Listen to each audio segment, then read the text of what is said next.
السلام علیکم ورحمۃ اللہ وبرکاتہ۔ الحمد للہ وحدہ والصلاة والسلام علی من لا نبی بعدہ، اما بعد فقد قال اللہ تبارک وتعالی فی کلامہ المجید، اعوذ باللہ من الشیطان الرجیم، بسم اللہ الرحمن الرحیم۔ یا ایہا الذین آمنوا کتب علیکم الصیام کما کتب علی الذین من قبلکم لعلکم تتقون، صدق اللہ العظیم۔ وقال النبی صلی اللہ علیہ وسلم، قال اللہ تعالی الصوم لی وانا اجزی بہ، او کما قال صلی اللہ علیہ وسلم۔ اولا ادعو اللہ تعالی رب اشرح لی صدری ویسر لی امری واحلل عقدۃ من لسانی یفقہوا قولی۔ بزرگان محترم، عزیز دوستوں اور ساتھیوں، پیارے بچوں، اللہ تعالیٰ نے ہم پر یہ فضل فرمایا ہے کہ رمضان کا مہینہ دوبارہ ہم کو عطا فرمایا۔ پروردگار کا یہ بہت بڑا ہم پر احسان ہے۔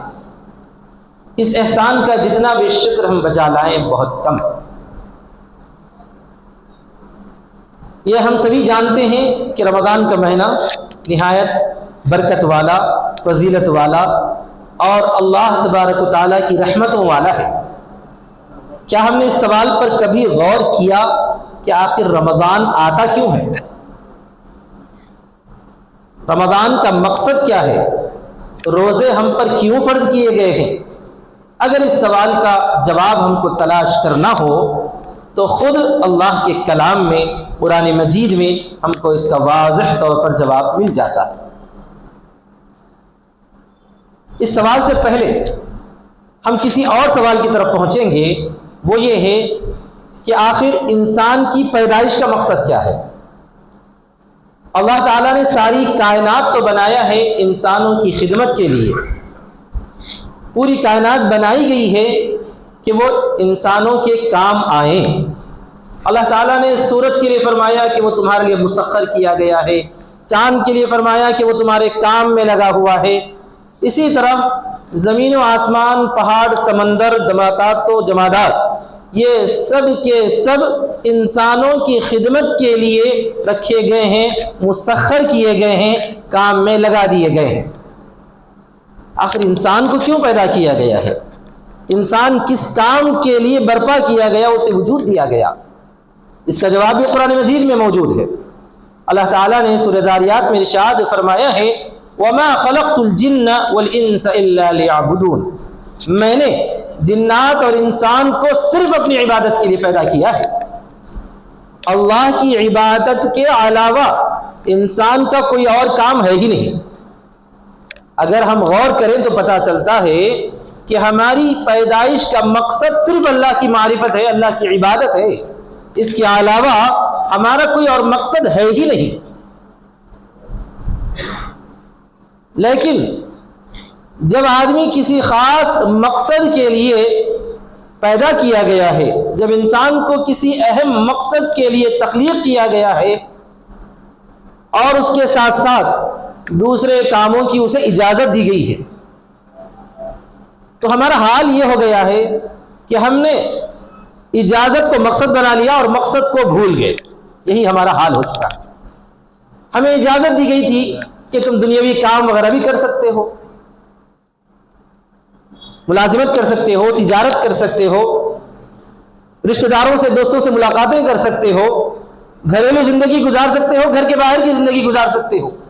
یہ اجازت ہے۔ لیکن ہم نے کیا کیا؟ اجازت کو اپنا مقصد بنا لیا۔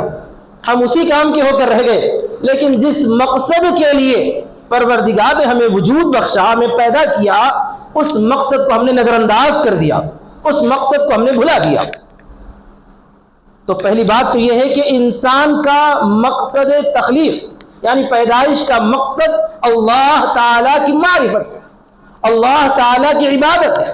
اس کے علاوہ انسان کی پیدائش کا اور کوئی مقصد ہے ہی نہیں۔ اور ذرا آگے بڑھ کر ہم دیکھیں کہ اللہ تعالیٰ نے ایمان والوں کے لیے تو خاص طور پر یہ بھی فرمایا ہے کہ ان اللہ اشترى من المؤمنین بأموالهم ان اللہ اشترى من المؤمنین اموالهم وانفسهم بان لهم الجنہ. اللہ تعالیٰ نے فرمایا ہے کہ یقیناً پروردگار نے، باری تعالیٰ نے، اللہ تبارک و تعالیٰ نے مومنین سے ان کے مالوں کو اور ان کی جانوں کو جنت کے بدلے خرید لیا. پہلے ہی ہماری پیدائش کا مقصد ہے صرف اللہ کی عبادت، اور دوسرا یہ ہے کہ اللہ تعالیٰ نے خاص طور پر ایمان والوں کی جانوں اور مالوں کو تو جنت کے بدلے جب لے لیا ہے، حاصل کر لیا ہے، تو اب ہماری یہ جان ہماری ہے نہیں، ہمارا یہ مال ہمارا ہے نہیں، بلکہ کس کا ہے؟ اللہ تبارک و تعالیٰ کی ملکیت ہے. ویسے ہی ہم سب اللہ کے مملوک ہیں، لیکن اس کے باوجود اللہ تعالیٰ نے باضابطہ ایک تجارت کی شکل دے کر بیان فرمایا کہ ایمان والوں کی جان و مال کو اللہ تبارک و تعالیٰ نے جنت کے بدلے حاصل کر لیا ہے. تو دونوں اعتبار سے دیکھا جائے تو ہمارا کام صرف اللہ کی عبادت ہے، اس کے علاوہ کوئی اور کام ہے ہی نہیں. ایک تو عمومی طور پر سارے انسانوں کو پیدا کیا ہی گیا ہے عبادت کے لیے، اور دوسرا یہ کہ خصوصی طور پر اہل ایمان کی جانوں اور مالوں کو اللہ تبارک و تعالیٰ نے جنت کے بدلے حاصل کر لیا ہے. اب ایمان والوں کو اس جان کے بدلے، اس مال کے بدلے جنت ملے گی. اب یہ جان اور مال ایمان والے کا ہے ہی نہیں. اللہ کا جہاں حکم آئے گا وہاں اس جان کو وہ اللہ تعالیٰ کے حکم کے آگے قربان کر دے، اس مال کو اللہ تعالیٰ کے حکم میں خرچ کر دے. نہ یہ جان اس کی ہے، نہ یہ مال اس کا ہے، لیکن پھر بھی اللہ تبارک و تعالیٰ نے اہل ایمان کو بھی اجازت دی ہے کہ تم یہ چند اہم کام کر لو، ان فرائض کا اہتمام کر لو، ان سنتوں کی پابندی کر لو، پھر اس کے بعد اس مال کو بھی اپنے کاموں میں استعمال کر سکتے ہو، اس جان کو بھی اپنی ضروریات میں لگا سکتے ہو، اور اپنے اوقات کو اس میں مصروف کر سکتے ہو، مشغول کر سکتے ہو. تو اللہ تعالیٰ نے حاصل کرنے کے باوجود ہمیں واپس بطور امانت کے یہ مال اور یہ جان عطا کر دیا ہے. مگر اس کا نتیجہ یہ ہوا کہ ہم نے اس سودے ہی کو بھلا دیا، اور ہمارے ذہن میں یہ بات ہے ہی نہیں کہ اللہ تبارک و تعالیٰ نے ہماری جانوں کو اور ہمارے مالوں کو لے لیا ہے. اس کو ہم نے اپنے ذہنوں سے نکال دیا اور یہ سمجھ بیٹھے کہ یہ مال ہمارا اپنا ہے، ہم جہاں چاہیں جیسے چاہیں خرچ کریں، جیسے چاہے مشغول رہیں. اسی طرح یہ جان ہماری اپنی ہے، اس کو ہم جیسے چاہے استعمال کریں. بس اسی کام دھندے میں ہم اپنے آپ کو مشغول کر کے رہ گئے، اور مقصد کو اور اللہ تبارک و تعالیٰ نے جس کام کے لیے ہمیں مقرر فرمایا تھا اس کام کو ہم نے بھلا دیا. تو در حقیقت اب ہم آتے ہیں رمضان المبارک کی طرف اور روزے کی طرف. روزہ ہمیں اسی مقصد کی طرف ذہن متوجہ کرتا ہے، اسی مقصد کو یاد دلاتا ہے، دونوں کو یاد دلاتا ہے. سارے انسانوں کی حیثیت سے تمام انسانوں کو یاد دلاتا ہے کہ رمضان المبارک تمہیں یہ پیغام دیتا ہے، روزہ تمہیں اس مقصد کی طرف متوجہ کرتا ہے کہ جس مقصد کے لیے تم دنیا میں آئے ہو اسی مقصد کی طرف پلٹ کر آ جاؤ. اور اسی طرح خصوصی طور پر سارے اہل ایمان کو، تمام مسلمانوں کو یہ پیغام دیتا ہے کہ اے مسلمانوں، جس کام کے لیے اللہ تبارک و تعالیٰ نے تمہیں مقرر کر دیا اور جو سودا اللہ تعالیٰ نے کر لیا ہے، جو تجارت کر دی ہے کہ تمہاری جانوں کو، تمہارے مالوں کو اللہ تعالیٰ نے حاصل کر لیا ہے اور تمہیں اس کے بدلے جنت ملے گی، اس مقصد کے لیے اور اپنے آپ کو اللہ کے حکم پر نچھاور کرنے کے لیے اور اپنی جانوں کو اللہ کے حکم پر قربان کرنے کے لیے تم تیار ہو جاؤ، ریڈی ہو جاؤ. اسی مقصد کے لیے روزہ مقرر کیا گیا ہے، اور روزہ ہمیں اسی طرف متوجہ کرتا ہے.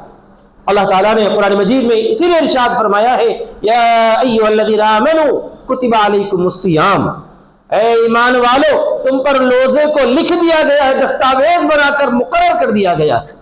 کما کتب علی الذین من قبلکم لعلکم تتقون، ایسے ہی جیسا کہ تم سے پہلی امتوں پر روزے کو مقرر کیا گیا تھا، اور مقصد یہ ہے کہ تم متقی بن جاؤ.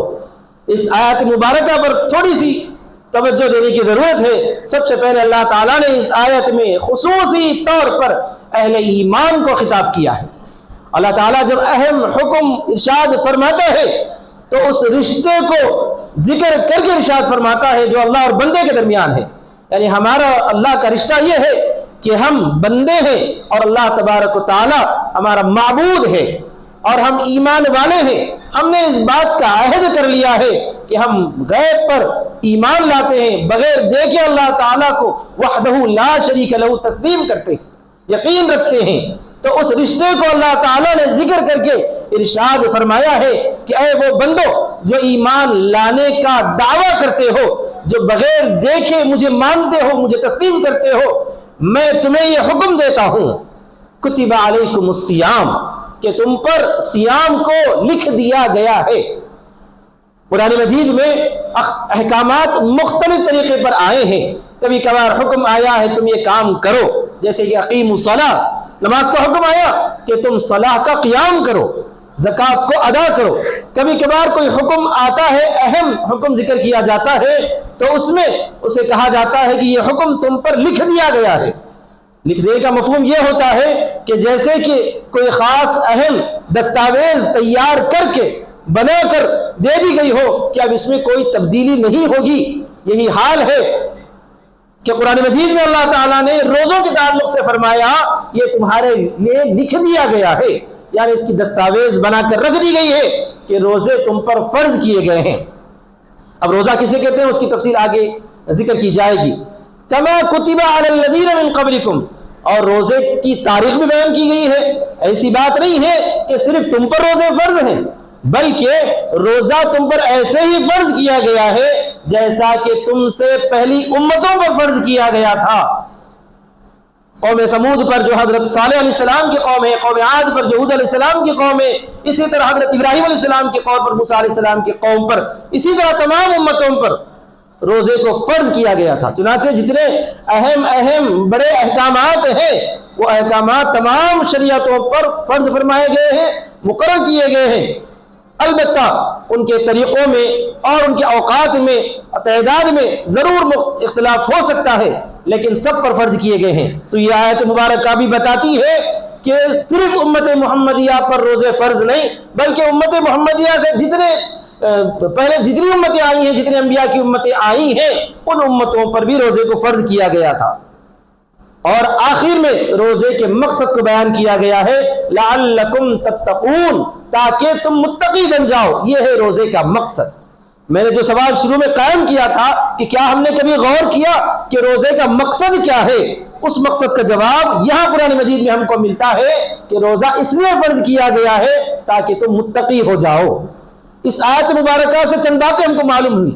پہلی بات تو یہ ہے کہ اگر کوئی آدمی یہ سمجھتا ہے کہ روزہ آخر کیوں مقرر کیا گیا ہے، نعوذ باللہ بعض مرتبہ جو جدید ذہن رکھنے والے یا جدید مزاج رکھنے والے کچھ ایسے افراد جن کو عقائد پر مضبوط ایمان نہیں ہے، جو اللہ تعالیٰ اور اللہ کے رسول صلی اللہ علیہ وسلم پر ایمان لانے کا خالی خلی دعویٰ تو کرتے ہیں، لیکن اس کو مضبوطی کے ساتھ اپنے قلب و دماغ میں جما کر بٹھائے ہوئے نہیں ہے، وہ لوگ ایسے بھونڈے اعتراضات یا ایسی واہیات قسم کی باتیں اپنی زبانوں سے نکالتے ہیں کہ نعوذ باللہ اگر کوئی یہ کہتا ہے کہ روزے سے فائدہ کیا ہے، صبح سے شام تک بھوکے رہنے سے نعوذ باللہ اللہ کو کیا حاصل ہوگا، اس طرح کی بھونڈی اور غلط سوچ یا غلط وسوسے اپنے ذہنوں میں لانے والوں کے لیے اللہ تعالیٰ نے یہاں فرما دیا ہے کہ روزے کا مقصد متقی بن جانا ہے، روزے سے تقوی حاصل ہوتا ہے۔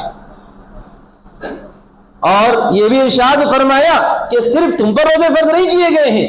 کوئی اگر ذہن میں یہ بات لائے کہ صرف امت محمدیہ پر یہ شاید روزے فرض کیے گئے ہو، ایسی بات نہیں ہے، تم سے پہلے جو امتیں آئی ہیں ان پر بھی روزے فرض کیے گئے ہیں۔ یہ خاص طور پر معلوم ہوتا ہے کہ ایسے ذہن والے کے لیے جو ایک ذمہ داری کو بوجھ سمجھتا ہے۔ مثال کے طور پر کوئی بڑا آدمی کسی چھوٹے کو کوئی ذمہ داری دیتا ہو کہ تم یہ کام کرو تو اسے ایک طرح کا بوجھ محسوس ہوتا ہے۔ اگر اس کو یہ بولا گیا کہ یہ ذمہ داری صرف تم پر ہی نہیں ہے، تمہارے علاوہ فلاں اور فلاں پر بھی ہے، جیسے کہ ایک استاد اپنے طلباء کو بلا کر کوئی ہوم ورک کی ذمہ داری دیتا ہو، کسی ایک طالب علم کو بولے کہ تم آج یہ کام کرو تو وہ اس کو بوجھ سمجھتا ہے۔ اگر اسے بولا جائے کہ بھائی صرف تم کو یہ ذمہ داری نہیں دی جا رہی ہے، تمہارے فلاں فلاں دوستوں کو بھی میں نے اس سے زیادہ ہوم ورک دیا ہے یا اتنا ہی دیا ہے، تو اس وقت اسے تھوڑا سا اطمینان ہوتا ہے کہ چلو اس ذمہ داری میں اکیلا نہیں ہوں، میرے ساتھ فلاں اور فلاں بھی شریک ہے۔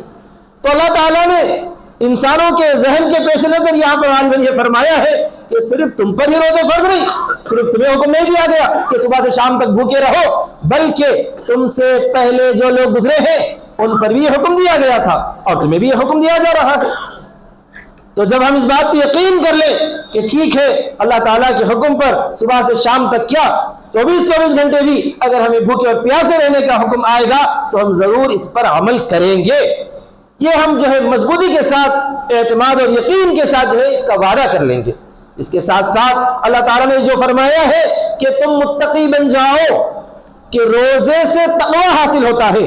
مقصد روزہ یہی ہے کہ روزے سے تقوی حاصل ہو جاتا ہے۔ روزے کا اگر یہ مقصد ہم پورا کرنے کی فکر اور کوشش کر لیں تو یہ رمضان اور یہ روزے کے 29-30 دن ہمارے لیے نہایت ہی سود مند کامیاب ہو جائیں گے۔ اگر ہم نے روزے کا یہ مقصد حاصل نہیں کیا تو ایسے بہت سارے رمضان آئے اور چلے گئے، ہم نے اب تک جو ہے 10 بار رمضان المبارک گزارے ہیں، روزے رکھ لیے ہیں، لیکن ہماری زندگی پہلے سے جیسی تھی ابھی بھی ویسی ہی باقی ہے، تو یہ رمضان ہمارے لیے فائدہ مند ثابت نہیں ہوا ہے۔ اب ہم غور کریں گے کہ آخر روزے سے تقوی کیسے حاصل ہوتا ہے۔ تقوی کا مطلب یہ ہے کہ اللہ کا لحاظ کرنا ہمیں آ جائے۔ کیا مطلب ہے؟ کہ اگر ہم کوئی کام کریں اس وقت ہمیں احساس ہو جائے کہ اس کام کو اللہ تبارک و تعالیٰ دیکھ رہا ہے، اسی کا نام تقوی ہے۔ جیسے ایک مثال دیتا ہوں میں، کوئی چھوٹا بچہ ہو، اگر وہ کوئی غلط حرکت کر رہا ہو، اس بچے کو اندازہ ہوتا ہے کہ یہ کام صحیح نہیں ہے، اگر میرے بڑے اس کو دیکھیں گے، میری ماں دیکھے گی، میرے والد دیکھیں گے تو ناپسند کریں گے۔ جب اس بچے کو اس بات کا احساس ہوتا ہے تو وہ کام کرنے سے رک جاتا ہے۔ جیسا کہ بچہ کوئی حرکت کر رہا ہو، ادھر ادھر دیکھتا ہے، اگر کوئی اسے دیکھنے والا نہیں ہے تو فوراً وہ کر دیتا ہے، اگر کوئی اسے دیکھنے والا ہے تو فوراً وہ چھوڑ دیتا ہے، اس سے بچ جاتا ہے۔ تو یہ در حقیقت تقوی کی ایک شکل ہے۔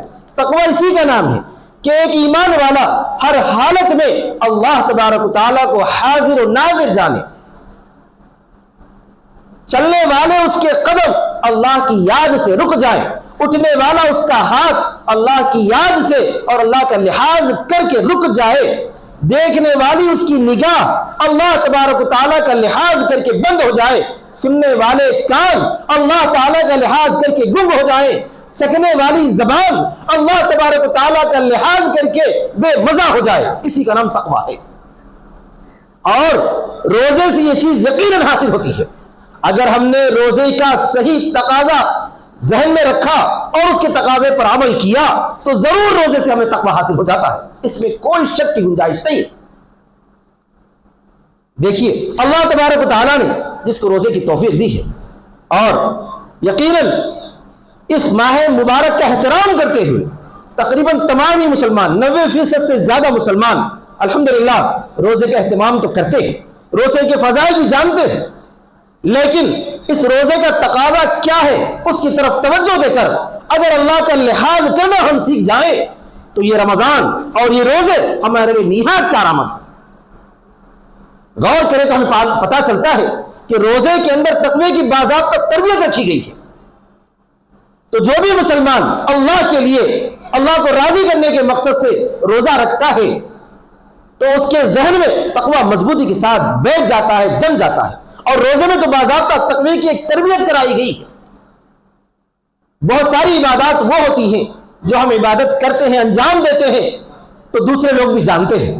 مثال کے طور پر اب ہم نماز پڑھنے کے لیے یہاں پر حاضر ہوئے ہیں، ایک دوسرے کو ہم دیکھ رہے ہیں کہ سبھی لوگ جانتے ہیں کہ فلاں نماز پڑھ رہے ہیں، ہم بھی نماز پڑھ رہے ہیں۔ اسی طرح کوئی اور بھی کام کرتے ہیں تو دوسروں کو اس کا پتہ چلتا ہے، اس کی اطلاع ہوتی ہے۔ اللہ تعالیٰ کو راضی کرنے کے لیے کوئی کام کرنا اور اللہ کا لحاظ کر کے کوئی کام کرنا یہی تقویٰ ہے۔ لیکن دوسری عبادات میں اللہ کی رضا کے ساتھ ساتھ دوسروں کو پتہ چلتا ہے، اللہ تبارک و تعالیٰ کے دیکھنے کے ساتھ ساتھ دوسروں کو بھی پتہ چلتا ہے کہ ہم یہ عبادت انجام دے رہے ہیں، چاہے ہم صدقہ و خیرات کریں، مال خرچ کریں، حج کو جائیں۔ بہت ساری عبادات ایسی ہیں کہ جو دوسرے انسانوں کو بھی معلوم ہوتی ہے، پتہ چلتی ہے۔ اسی وجہ سے ان عبادات میں خاص طور پر اس بات کو ملحوظ رکھا گیا ہے کہ ریا اور شہرت کا ذرا برابر بھی شائبہ نہ ہو۔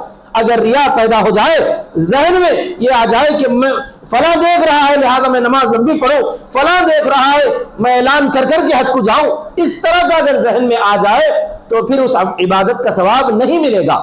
لیکن آپ غور کیجئے، روزہ ایک ایسی عبادت ہے جو صرف اور صرف جس کے لیے روزہ رکھا ہے اسی کو پتا چلتا ہے، کسی اور کو پتا نہیں چلتا۔ ہماری پیشانی پہ تو لکھا ہوا نہیں رہتا کہ مجاہد نے روزہ رکھا یا عبداللہ نے، عبد الرحمن نے روزہ رکھا۔ صرف اور صرف اس کو پتا چلتا ہے جس نے روزہ رکھا ہے، اور جس کے لیے روزہ رکھا ہے اسی کو پتا چلتا ہے۔ الحمدللہ جتنے مسلمان روزے دار ہیں یہ ایسے لوگ جن کو اللہ تعالیٰ نے رمضان کی برکت سے روزے کی توفیق دے دی ہے، اور چاہے وہ موسم کتنا ہی سخت گرم ہو اور گھر میں وہ تنہا ہو، شدید پیاس لگی ہوئی ہو، دروازے پر کنڈی بھی لگی ہوئی ہو، اگر اس وقت وہ فریج سے ٹھنڈا پانی نکال کر دو چار گھونٹ اپنے حلق سے پیٹ میں اتار دے، کیا کسی کو پتا چلے گا؟ کسی کو پتا نہیں چلتا۔ لیکن کیا کوئی عام مسلمان، ایسا مسلمان جو عام حالات میں کوئی زیادہ پاکیزہ زندگی نہیں گزارا کرتا تھا، فسق و فجور میں بھی مبتلا رہتا تھا، لیکن رمضان کی برکت سے اللہ تعالیٰ اسے روزے کی توفیق دے دے، تو کیا ایسا عام مسلمان صرف اور صرف بھوک پیاس کی شدت کو مٹانے کے لیے دو چار گھونٹ پانی پی لے گا؟ ہرگز نہیں پیے گا۔ حالانکہ اگر وہ پی بھی لیتا ہے تو اسے کوئی دیکھنے والا تو ہے نہیں، پھر سب کے سامنے آ کر وہ افطاری میں سب کے ساتھ حاضر ہو کر اپنے آپ کو روزہ دار ثابت کر سکتا ہے، لیکن اس کے باوجود کوئی ایسا دو چار گھونٹ بھی پانی ہرگز نہیں پیتا، کیونکہ اسے پتا چلتا ہے، اسے معلوم ہے، وہ یقین کرتا ہے کہ مجھے کوئی اور تو نہیں دیکھ رہا ہے، لیکن جس ذات کے لیے میں نے روزہ رکھا ہے وہ تو مجھے دیکھ رہا ہے، اس کی نگاہوں سے میں باہر نہیں ہوں۔ اسی کا نام تقویٰ ہے۔ تو روزے میں اللہ تبارک و تعالیٰ نے تقوی کو اس طرح پر یاد دلایا ہے، مقرر کیا ہے کہ جب مسلمان اس بات کا لحاظ رکھتا ہے کہ اس کی اس حرکت کو پروردگار دیکھ رہا ہے اور اسے اس بات کا یقین ہو جاتا ہے، تو سمجھ لیجئے کہ وہ متقی ہے، اور اسی طرح پر وہ تربیت حاصل کرتا رہے گا۔ 29 دن 30 دن تک کی اس پر تربیت اسے ملے گی، تو رمضان کے گزرنے کے ساتھ ساتھ وہ ایک متقی بندہ بن کر جو ہے رمضان کو گزارے گا۔ لیکن کیا یہ تقویٰ صرف یوں ہی حاصل ہوگا؟ نہیں، ایسا حاصل نہیں ہوگا۔ اس کے لیے روزے کے تقاضے پر عمل کرنا بھی ضروری ہے۔ روزے کا تقاضا کسے کہتے ہیں؟ اسی مثال میں آپ لے لیجئے، پانی پینا غیر روزے دار کے لیے تو بالکل حلال ہے، جائز ہے۔ کوئی چیز کھانا، روزے دار اگر نہ ہو تو حلال چیز کھا سکتے ہیں، لیکن رمضان المبارک میں روزے کی حالت میں تمام مسلمان کھانے سے پینے سے پرہیز کرتے ہیں، اس لیے کہ صرف اور صرف اللہ تبارک و تعالیٰ کے حکم کو پورا کریں کہ اللہ تعالیٰ نے اس حلال پانی کو، اس حلال کھانے کو روزے کی حالت میں میرے لیے حلال نہیں رکھا ہے، اگر میں کھا لوں گا یا پی لوں گا تو میرا روزہ باقی نہیں رہے گا۔ یہ کہتے ہوئے وہ اللہ تعالیٰ کی حلال غذاؤں سے اللہ کے حکم پر بچ جاتا ہے، رک جاتا ہے۔ تو روزے کا تقاضا یہ ہے کہ جس طرح اللہ کے حکم پر حلال چیزوں سے اللہ کی حکم کی وجہ سے پرہیز کیے ہیں، اسی طرح ان تمام باتوں سے بھی پرہیز کیا جائے جن کو اللہ تعالیٰ نے پہلے ہی سے حرام کر رکھا ہے۔ ورنہ اگر ہم نے حلال چیزوں سے پرہیز تو کر لیا اور حرام کاموں پر مبتلا ہے، جن باتوں کو اللہ تعالیٰ نے ناپسندیدہ رکھا ہے اس میں مبتلا ہے، تو روزے کا فائدہ حاصل نہیں ہوگا۔ جیسے کہ ہم نے کھانے پینے سے تو پرہیز کر لیا، لیکن زبان سے جھوٹ بولنے سے ہم نہیں بچ رہے، کانوں سے غیبت کے سننے سے ہم محفوظ نہیں ہیں، اسی طرح پر ہاتھ سے پاؤں سے بہت سارے ہمارے گناہ سرزد ہو رہے ہیں، ہم سے گناہوں کا صدور ہو رہا ہے، تو پھر روزے کا صحیح فائدہ حاصل نہیں ہوگا۔ روزے کا جو مقصد ہے اس مقصد میں ہم ناکام ہو جائیں گے۔ اسی وجہ سے ضرورت اس بات کی ہے کہ عبادات پر جتنا اہتمام کیا جائے اس سے زیادہ اس بات کا اہتمام کیا جائے کہ رمضان المبارک میں ہم گناہوں سے بچیں اور پرہیز کریں، ورنہ روزے کا مقصد ہم حاصل نہیں کر سکیں گے۔ اللہ تعالیٰ نے ایک تربیتی کورس ہمارے لیے مقرر فرمایا ہے کہ رمضان المبارک میں 30 دن کے روزے کیے جائیں، اور اسی طرح پر تراویح کا اہتمام کیا جائے۔ اسی طرح اللہ تعالیٰ کے اور زیادہ قریب ہونا چاہتے ہیں تو اعتکاف کا بھی موقع ہے۔ اسی طرح پر تلاوت قرآن، نوافل قرآن مجید کی تلاوت اور اس کو سمجھنے کی کوشش اور فکر کی جائے، یہ کورس ہے۔ اس کورس کا فائدہ کب حاصل ہوگا؟ آپ کسی طبیب کے پاس جائیے کسی بیماری سے علاج کے سلسلے میں، تو طبیب کچھ نسخے تجویز کرے گا، کچھ دوائیاں بتائے گا، ایک ڈاکٹر فلاں فلاں فلاں دوائی استعمال کرنی ہے، ساتھ میں کچھ پرہیز بھی بتائے گا کہ آپ کو ان چیزوں سے پرہیز کرنا ہے۔ بی پی کا مریض ہے تو نمک سے پرہیز کرے، شوگر کا مریض ہے تو شکر سے پرہیز کرے، اسی طرح پر دوسرے مختلف امراض ہیں تو علاج بھی بتایا جاتا ہے، دوائیں تجویز کی جاتی ہیں، ساتھ میں پرہیز بھی بتایا جاتا ہے۔ اگر کوئی ناسمجھ انسان علاج کو اختیار کر رہا ہے، دوائیں تو پابندی سے کھا رہا ہے، پرہیز کا وہ جو ہے پرہیز کرنے کا کوئی ارادہ ہی نہیں کرتا اور یہ کہتا ہے کہ پرہیز کا میرے سامنے نام نہ لیا جائے، میں دوائیں خوب کھاؤں گا، آپ ایک گولی بولے دو کھاؤں گا لیکن میں میٹھے سے بچنے والا نہیں ہوں، تو کیا خاک بیماری سے وہ شفا یاب ہوگا؟ ہرگز نہیں ہو سکتا۔ یہی حال ہمارا ہے میرے دوستو، ہم نے رمضان مبارک کا اہتمام تو شروع کر دیا بطور علاج کے، روزے بھی ہم رکھ رہے ہیں ماشاءاللہ، تراویح کا بھی اہتمام کر رہے ہیں الحمدللہ، اسی طرح پر اللہ نے جسے توفیق دیا وہ تہجد کی بھی پابندی کر رہا ہے، اور اللہ نے جسے اور توفیق دیا تلاوت قرآن بھی چل رہی ہے، قرآن مجید کے دروس کے حلقے بھی قائم ہے، سب اپنی جگہ بہت اچھا ہے، لیکن پرہیز کہاں ہے؟ پرہیز کے اندر ہم بالکل زیرو، گناہوں سے بچنا ہم اس کی کوئی کوشش کرتے ہی نہیں، اسی وجہ سے رمضان المبارک کا فائدہ ہمیں حاصل نہیں ہو رہا ہے۔ مجھے معاف کیجیے گا، میں بالکل عملی بات کہہ رہا ہوں، مجھے چھپا چھپا کر بات کہنے کی عادت نہیں، ظاہری طور پر میں کہہ رہا ہوں کہ ہماری زبانیں جھوٹ سے غیبت سے بچتی نہیں ہے تو روزے کا فائدہ کیسے حاصل ہوگا؟ رسول اکرم صلی اللہ علیہ وسلم نے ارشاد فرمایا کہ جو آدمی روزہ تو رکھے لیکن اپنی زبان کو جھوٹ سے اور غیبت سے نہ بچائے، اس کے روزے سے اسے کوئی فائدہ حاصل نہیں ہوگا۔ رسول اکرم صلی اللہ علیہ وسلم کے زمانے مبارک میں دو خواتین نے روزہ رکھا، پھر اس کے بعد تھوڑی دیر کے بعد انہیں روزے کی کافی سختی محسوس ہوئی، بہت شدت کے ساتھ انہیں روزہ بھاری محسوس ہونے لگا، تو رسول اکرم صلی اللہ علیہ وسلم کی خدمت میں اطلاع بھیجائی گئی۔ آپ صلی اللہ علیہ وسلم کو اللہ تعالیٰ نے بذریعہ وحی بتلا دیا کہ ان خواتین نے کیا غلطی کی ہے، تو رسول اکرم صلی اللہ علیہ وسلم نے ان کے پاس ایک مٹی کا برتن بھیجایا اور حکم فرمایا کہ ان خواتین سے کہہ دو کہ اس میں قے کریں۔ ان خواتین نے کہا کہ اللہ کے رسول، ہم نے تو آج کچھ کھایا پیا نہیں، ہم تو روزے سے تھی۔ نبی صلی اللہ علیہ وسلم کے حکم پر انہوں نے قے کی، تو قے کے اندر کچھ گوشت اور کچھ خون نظر آیا، وہ لوگ حیران ہو گئی وہ دونوں خواتین، اور انہوں نے پھر عرض کیا اللہ کے رسول ہم تو آج روزے سے تھی، ہم نے کچھ کھایا پیا نہیں، پھر یہ قے کے اندر خون اور یہ گوشت کیسا؟ تو آپ صلی اللہ علیہ وسلم نے ارشاد فرمایا، کان کھول کر سنیں، نبی صلی اللہ علیہ وسلم نے فرمایا تم حلال چیزوں سے تو روزے سے تھی لیکن تم نے حرام کو کھایا تھا، یعنی تم نے کسی مسلمان کی غیبت کی تھی۔ اسی وجہ سے اللہ تعالیٰ کا جو ارشاد مبارک ہے، ایحب احدکم ان یاکل لحم اخیہ میتا فکریہتموہ، کیا تم اس بات کو پسند کرتے ہو کہ اپنے مردہ بھائی کا گوشت کھاؤ؟ تو اسی غیبت کی طرف اللہ تبارک و تعالیٰ نے یہاں رسول اکرم صلی اللہ علیہ وسلم کے ذریعے بطور معجزے کے ظاہر کر کے بتا دیا کہ وہ جو ہے تم نے کسی کی غیبت کی ہے، اسی غیبت کا اثر ہے کہ تمہاری قے کے اندر یہ خون اور یہ گوشت نظر آیا ہے۔ تو بزرگوں اور دوستوں، اس بات کا اہتمام کرنے کی اشد ضرورت ہے کہ ہم رمضان المبارک کے اندر ہر قسم کی گناہ سے بچیں، خصوصاً ایسے گناہ جو بے لذت کہے جاتے ہیں، جو زبان سے کیے جاتے ہیں، جیسے غیبت ہے، جھوٹ بولنا ہے، غیبت کو سننا ہے، اسی طرح پر ایسے گناہ ہے جس گناہ سے ہمیں کوئی جو ہے بظاہر فائدہ بھی حاصل نہیں ہوتا۔ ایسے تمام گناہوں سے جب تک ہم نہیں بچیں گے اس وقت تک روزے کا صحیح فائدہ ہم کو حاصل نہیں ہوگا، روزے کے مقصد میں ہم ناکام ہوں گے۔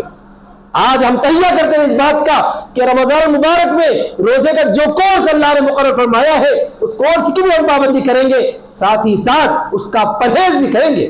بہت ساری اس کی مثالیں دی جا سکتی ہیں، جیسے ماشاءاللہ اے سی لگا ہوا ہے، اے سی لگانے کا فائدہ کیا ہے؟ ٹھنڈک حاصل ہو جائے، ظاہر سی بات ہے ٹھنڈک کے حصول کے لیے ہر آدمی آج کل جو ہے گرمی کی شدت کی وجہ سے گھروں میں بھی اے سی لگاتے ہیں، اسی طرح گاڑیوں میں، کاروں وغیرہ میں بھی اے سی لگایا جاتا ہے، لیکن اگر کوئی ناسمجھ آدمی اے سی کے جو انسٹرومنٹ لگانے کے بعد بھی دروازے یا کھڑکیاں کھلی رکھتا ہے تو کیا ٹھنڈک اس کو باقی رہے گی؟ ہرگز باقی نہیں رہ سکتی ہے، ٹھنڈک پیدا ہوتی ہے اور جو انہی کھڑکیوں سے باہر نکل جاتی ہے۔ ہمارا حال ہی ہے، ہم نے روزے کا ایسی تو لگا دیا ہے، لیکن گناہوں کے بڑے بڑے دروازے، بڑے بڑے گیٹ کھلے رکھے ہوئے، تو روزے کا فائدہ کہاں سے حاصل ہوگا؟ تو روزے کا فائدہ حاصل کرنے کے لیے گناہوں سے بچنا اشد ضروری ہے۔ ایک گزارش یہ ہے، دوسری ایک گزارش یہ بھی ہے کہ روزے سے فائدہ کس طرح حاصل ہوتا ہے، جسمانی طور پر بھی حاصل ہوتا ہے۔ مفسرین نے لکھا ہے کہ روزہ قوت شہوانیہ کو توڑتا ہے۔ قوت شہوانیہ کا مطلب یہ ہے کہ آدمی کے اندر بہت سارے جذبات ابھرتے ہیں، ان جذباتوں کو ابھارنے سے کمزور کرنے کے لیے اسے بھوکا اور پیاسا رکھنا پڑتا ہے۔ جیسے آدمی جب خوب کھا لیتا ہے، خوب پی لیتا ہے، تو ایک دم وہ مست ہو جاتا ہے، اس کے بعد اس سے کوئی اچھا کام صادر نہیں ہوتا، وہی برے برے کام کرنے کے لیے اور اس کے جو ہے غلط خیالات ہیں اور اس کے جو ہے ہیجانی جذبات ہیں وہ ابھرتے ہیں، اور جب نفس موٹا ہو جاتا ہے تو ایسے غلط غلط کام کرنے لگتا ہے۔ تو روزے کے اندر ایک انسان کو، ایک مسلمان کو بھوکا اور پیاسا رکھ کر اس کے جو جذبات ہیں، جو اس کا نفس موٹا ہو چکا ہے، اس موٹے ہوئے نفس کو کمزور کرنا مقصد ہے۔ اور یہ مقصد کب حاصل ہوگا؟ کہ ہم روزے کو اس کے تقاضے کے مطابق بھوک پیاس کے ساتھ گزارے۔ اللہ ہم سب کو بچائے۔ سارے مسلمانوں کا اس وقت یہ حال ہے، مجھے معاف کیجئے گا، لیکن یہ حقیقت میں آپ کے سامنے عرض کر رہا ہوں کہ ہمارا حال یہ ہے کہ ہم سحر کے وقت میں اس نیت اور اس ارادے سے خوب کھاتے ہیں کہ ہمیں جو ہے دوپہر میں بھوکا رہنا ہے، اور جب افطار کا وقت آتا ہے تو اس وقت تو اتنا کھاتے ہیں کہ افطار میں بھی کھاتے ہیں، تراویح کے بعد بھی کھاتے ہیں، پوری رات کھاتے رہتے ہیں۔ یہاں تک کہ آپ غیر مسلمین سے جا کر پوچھئے، وہ لوگ رمضان کو بھوک پیاس کا مہینہ نہیں سمجھتے، رمضان کو تو کھانے پینے کا مہینہ سمجھتے ہیں۔ اللہ حفاظت فرمائے۔ میں کھانے پینے سے منع نہیں کرتا، اللہ نے حلال چیز رکھی ہے تو آپ کھائیے، ضرور کھائیے، لیکن روزے کا مقصد کیا ہے، روزے کا تقاضا کیا، اس کو ذہن میں دیکھیے۔ کیا ہم نے کبھی غور کیا رمضان سے پہلے ہم موٹے تازے تھے، رمضان گزرنے کے بعد ہمارا تھوڑا سا وزن کم ہو چکا ہے؟ کبھی ایک رمضان تو بھی ہم نے ایسا گزارا؟ اگر نہیں گزارا ہے تو اب ارادہ کر لیں۔ آج پہلا روزہ ہے تو آج سے ہم کو یہ ارادہ کر لینا چاہیے، میں بھی ارادہ کرتا ہوں، آپ سب ارادہ کریں کہ رمضان سے پہلے ہمارا جتنا وزن تھا، رمضان گزرنے کے ساتھ ہمارے وزن میں کمی آئے، تبھی جا کے رمضان کا فائدہ ہمیں حاصل ہوگا۔ ہم رمضان میں اپنے نفس کو خوب کھلا رہے ہیں، رمضان سے پہلے جتنا نہیں کھاتے تھے رمضان میں کھا کے گزار رہے ہیں۔ کیا یہ رمضان کا مقصد ہے میرے دوستوں؟ روزے کا مقصد یہ ہے کہ آدمی بھوک پیاس کے ساتھ غریبوں اور ضرورت مندوں کی بھوک پیاس کو محسوس کرے۔ آج ہم کو وہ احساس ہی نہیں ہوتا تو روزے کا آخر مقصد کیا ہے؟ روزے کو ہم کھانے پینے کا مہینہ نہ بنائیں، روزے کو تو بھوک پیاس کا مہینہ رکھیں، سحر میں بالکل تھوڑا کھائیں۔ ہمارے اکابر کے بارے میں ہم نے سنا کہ وہ لوگ سحر اس لیے کرتے تھے کہ سحر سنت ہے، ورنہ سحر کھانے کا بھی کوئی تقاضا نہیں ہے۔ افطار اس لیے کرتے تھے کہ افطار کرنا اللہ تعالیٰ نے لازم رکھا ہے، ورنہ افطار میں بھی پانی پینے کا، شربت پینے کا، کھانے پینے کا کوئی تقاضا نہیں ہے۔ رسول اکرم صلی اللہ علیہ وسلم خود صوم وصال رکھا کرتے تھے، یعنی آپ صلی اللہ علیہ وسلم نہ افطار فرمایا کرتے تھے، نہ سحر فرمایا کرتے تھے، مسلسل 15 دنوں سے ہی روزے رکھا کرتے تھے۔ صحابہ نے یہ دیکھا تو خود بھی روزہ رکھنے لگے، نہایت کمزور ہو گئے۔ رسول اکرم صلی اللہ علیہ وسلم فرمایا کہ تم بیوقوف لوگ ہو، میری برابری کہاں کرنے جاتے ہو؟ یطعمنی ربی ویسقینی، میرا رب شراب محبت سے مجھے پلاتا ہے، کھلاتا ہے، لیکن میں تمہیں حکم دیتا ہوں کہ تم سحر بھی کرو، افطار بھی کرو۔ نبی صلی اللہ علیہ وسلم کے اس حکم کے پیش نظر ہم کو سحر کرنی ہے، رسول اکرم صلی اللہ علیہ وسلم کے اس حکم کے پیش نظر ہم کو افطار کرنا ہے، نہ یہ کہ رمضان مبارک کو کھانے پینے کا مہینہ بنایا جائے۔ ساری دنیا میں مشہور ہے کہ مسلمانوں کے ایک مہینہ آتا ہے جو کھانے کا مہینہ ہوتا ہے، اعوذ باللہ، یہ بالکل غلط سوچ ہے۔ میں ہمارے ان دوستوں بھی، ہمارے غیر مسلم بھائیوں سے بھی کہنا چاہتا ہوں کہ یہ مسلمانوں کی غلطی ہے کہ مسلمانوں نے اس کو کھانے پینے کا مہینہ بنا دیا ہے۔ نہیں میرے بھائیوں، یہ کھانے پینے کا مہینہ نہیں ہے، یہ بھوکے رہنے کا مہینہ ہے، پیاسے رہنے کا مہینہ ہے، اس احساس کو پیدا کرنے کا مہینہ ہے کہ جس کی وجہ سے ہم بھوک پیاس کے اندر غریبوں، ضرورت مندوں، محتاجوں، بیواؤں، یتیموں کا احساس پیدا کریں۔ آج ہمیں کیا احساس ہو رہا ہے اس بات کا؟ رسول اکرم صلی اللہ علیہ وسلم نے رمضان کو صبر کا مہینہ قرار دیا ہے، غمخواری کا مہینہ قرار دیا ہے۔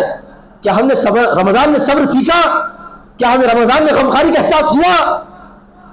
کیا کر رہے ہیں مسلمان ہم لوگ؟ رمضان مبارک میں کاروباری لوگ اس کو کاروبار کا مہینہ بنا دیے ہیں، کھانے پینے مشتمل لوگ اس کو کھانے پینے کا مہینہ بنا دیے ہیں۔